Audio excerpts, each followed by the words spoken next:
राधा राधा कृष्ण कृष्ण गोविंद गोविंद, देख लेना निहाल हो जाओगे, निहाल हो जाओगे। तो आश्चर्य की बात, बड़े बड़े प्रायश्चित जिसे पावन नहीं कर सकते, भगवान नाम उसे पावन कर देता।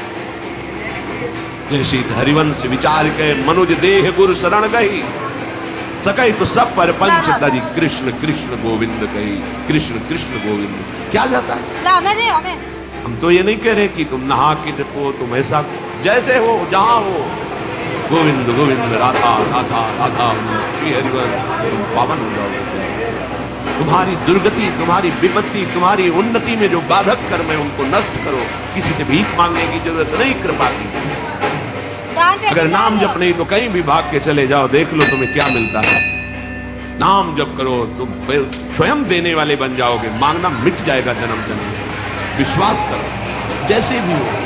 नहीं छोड़ पा रहे गंदी बातें, शुरू करो, नाम को तो अंदर लाओ, वो तुम्हें इतनी सामर्थ्य देगा, सब छूट जाएगा, सब छूट जाएगा। विश्वास करो। आज तक जितने बड़े बड़े ऊंचाई के पद पर पहुंचे हुए महात्मा हैं, सबके मूल में नाम पाया गया। निरंतर नाम, निरंतर अभ्यास करने से होता है। विश्वास करो, इसके बराबर न तीर्थयाटन है, न कोई अन्य साधन है। नाम कलयुग केवल नाम आधारा, सुमिर सुमिर नर उदर। जिसने नाम का आश्रय ले लिया महासुखी होगा। पर जब तक तुम्हारे पाप कर्म भस्म नहीं होते, तब तक तुम्हें आनंद नहीं मिलेगा। इसलिए विश्वास करके दीर्घ काल तक सम्मान पूर्वक, आदर पूर्वक हृदय में नाम जप करो। जब पाप वासनाएं नष्ट हो जाएंगी, पाप प्रवृत्ति नष्ट हो जाएगी, तब आनंद की धारा, कोई भी विपत्ति, कोई भी संकट परास्त नहीं करता। प्रश्न होता है कि हम बहुत प्रयास करते हैं पर सफलता नहीं मिलती। प्रयास को कहते हैं पुरुषार्थ, और सफलता नहीं मिली उसको कहते हैं प्रारब्ध। कभी कभी प्रारब्ध बहुत जोर का होता है, जो बड़े बड़े ऋषि मुनियों के ऊपर भी हावी हो जाता है। पर पुरुषार्थ व्यर्थ नहीं जाता। यदि वो सत है तो तुम्हारा पुरुषार्थ भी तो असत है। अगर राधा राधा बीच में बोलते रहो और प्रभु की भावना कर लो कि 8 घंटे से जो काम कर रहा हूं वो समय और वो कार्य दोनों प्रभु को समर्पित करते हैं, अब ये सत्य पुरुषार्थ हो गया।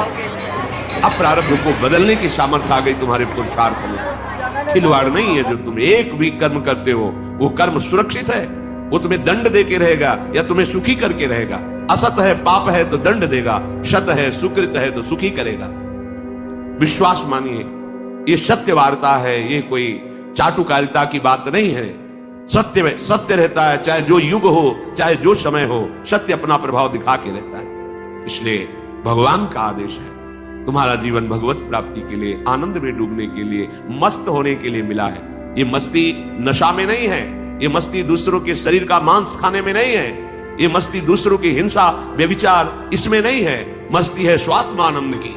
जब कोई चाह नहीं, कोई परवाह नहीं, मृत्यु भी एक खिलौना लगने लगे, उसे मस्ती कहते हैं। वो मस्ती आती है भगवान नाम जप से। शुद्ध ज्ञान का प्रकाश हुआ, मरने का भय खत्म हो गया, क्योंकि शरीर राग नष्ट हो गया। इसलिए सावधान होकर, जो जहां जैसी भी परिस्थिति में हो, भगवान नाम सदैव अपने पास रखो। राधा राधा कृष्ण कृष्ण गोविंद गोविंद, देख लेना निहाल हो जाओगे, निहाल हो जाओगे।